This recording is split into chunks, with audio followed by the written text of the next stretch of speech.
1, 2, 3. Go! Wow, ang ganda. Ano po? Alam mo ba kung kanino yan? Hindi. Yan. Yan yung magiging bahay mo.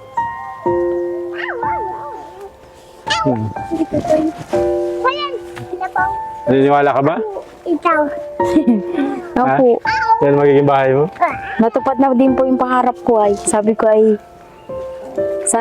magkaroon ako ng sariling bahay sa Kaluti po. Ayan. Para di na po kayo palipat-lipat. Ayan. Masaya ka ba? Opo, sobra po. At sabi ko ay natupad na po yung bahay na yan.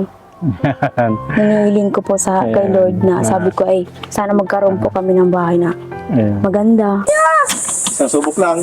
Isa lang, oo. Ay, Oh, yun, natsambahan. Yun na. Nako, Wow, ayun na. ganda. Ayan. Salamat po sa nagbigay po ng bahay sa amin. Thank you po. Sobrang pasalamat ko po sa inyo. Kahit po hindi ko po kayo kilala, salamat po. Thank you. Siyempre, maraming salamat sa lahat po naming viewers na sumusuporta sa amin. Dahil po sa inyong lahat, nagiging posible po yung pagtulong natin. Ang ulap na madilim at malamlam,